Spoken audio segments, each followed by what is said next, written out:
Fidèles téléspectateurs de Parole Créatrice Info Télévision, bonjour. Bienvenue à cette nouvelle édition dans le cadre de l'émission du journal bilingue. Alors, à votre antenne, vous avez tout simplement Laetitia Mbougou. Aujourd'hui, nous avons un invité de marque, le révérend Louis Mungam, beaucoup plus connu sous le nom de Isidore Mungam. Shalom, pasteur. Shalom, Laetitia. Parole Créatrice Info est heureux de vous recevoir ici aujourd'hui. Après le départ à la maison de votre fille, et nous avons beaucoup été pénibles, vous en particulier, et nous prions tout simplement que le Seigneur vous soutienne. Merci. Alors, comment se portent vos frères et sœurs dans vos différentes assemblées? Bon, dans l'ensemble, je peux dire que tout se porte bien, sauf comme nous connaissons le flux qui se passe dans les assemblées, toujours il y a des hauts et des bas chez certains, et d'une manière générale, toutes ces assemblées se portent bien en ce moment. D'accord. Et les différentes horaires pas de cours, mais de culte. Oui, les différents horaires, déjà les jours de culte, pour la plupart, comme Douala et Yaoundé, c'est le même jour. Douala et Bafia, je vais dire, les lundis, mercredi et vendredi, et le dimanche, bien sûr. Sauf que les horaires changent. À Douala, nous avons de 18h à 20h30 par là, voire 21h, selon que l'onction conduit. Et à Bafia, c'est de 17h30 ou 19h, à cause parfois des temps, pas de lumière, et lumière ainsi de suite, et beaucoup habitent dans la périphérie. Combien d'assemblées comptez-vous en général? Pour l'instant, il y en a une dizaine. Gloire à Dieu, tout simplement, parce que plusieurs assemblées, ça veut dire plusieurs chrétiens, beaucoup dans la crise. Oui, on pense toujours comme ça, mais parfois c'est des assemblées où on trouve 15 personnes ici, 30 personnes par là, et puis une dizaine d'un autre côté, ainsi de suite. Le plus important, tout simplement, c'est que le message suive son cours et qu'il s'épande. Gloire à Dieu, c'est ça. Ok. Alors, pasteur, ces différentes assemblées, comment avez-vous reçu l'appel? À quel moment avez-vous reçu l'appel?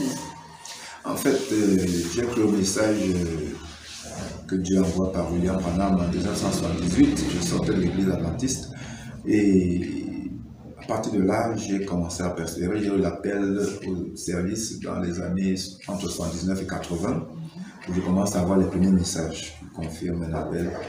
Et suite à ça, j'ai persévéré, travaillé avec beaucoup de pasteurs. J'ai commencé à prêcher dans les années 1984.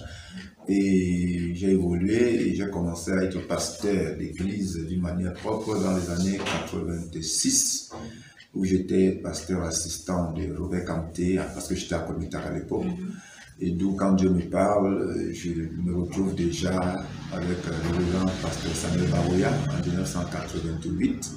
Parce que là, j'avais reçu une vision de Dieu claire, avec une voix qui a parlé audiblement.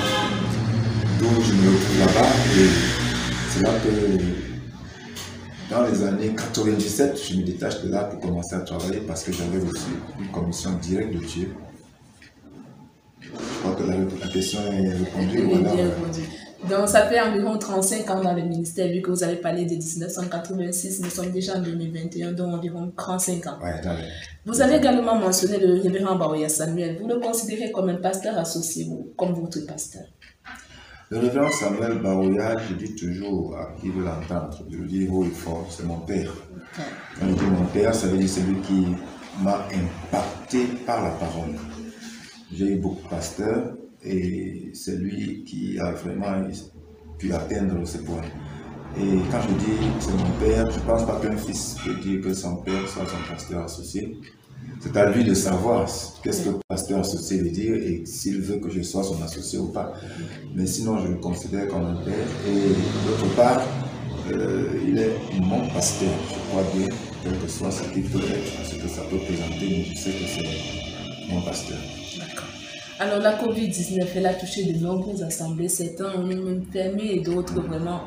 Mais vous, comment est-ce que vous avez pu gérer cela? En fait, j'ai pu sensibiliser les gens parce que comme Dieu m'a fait grâce, je travaille beaucoup dans la délivrance, le combat spirituel, le combat contre les esprits. Et j'ai considéré Covid-19 comme n'importe quel autre démon. Et j'ai amené l'Église dans toutes ces assemblées à considérer la chose comme ça. Et voilà comment tous on a persévéré jusque-là. L'Église, de mon côté, n'a pas été secouée par Covid-19.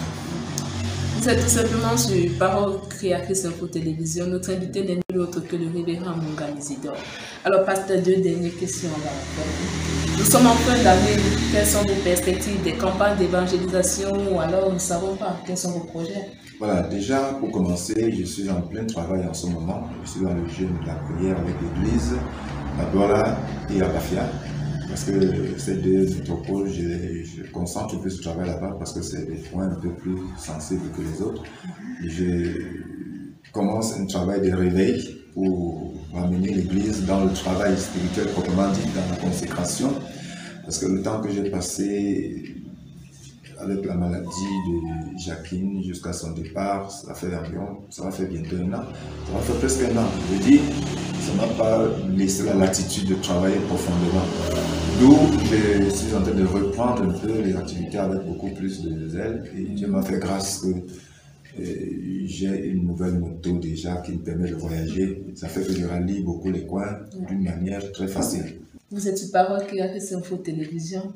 Qu'est-ce que cela vous inspire? Pensez-vous que cette initiative du révérend Baria Samuel est allouée ou bien à des aveux? Parole Info Créatrice, je crois que c'est une option qu'il fallait mettre sur pied. Ça a sa place. Ça permet déjà à ceux qui peuvent s'y connecter d'être nourris, d'être édifiés, d'être, comment on peut dire, d'avoir quelque chose qui les permette de se rapprocher du Seigneur. Parce que je crois que Parole Info diffuse des choses qui peuvent édifier une âme. Exactement. Et je crois que c'est encourageable. C'est à encourager. Okay. Merci, pasteur, pour votre temps. Alors, mesdames, messieurs, nous sommes parvenus au thème de cette émission. Nous étions tout simplement en compagnie du révérend Munga Misidor et nous vous donnons tout simplement rendez-vous la semaine prochaine avec un nouveau pasteur. C'était tout simplement Laetitia Bourgo à l'antenne et c'est à vous de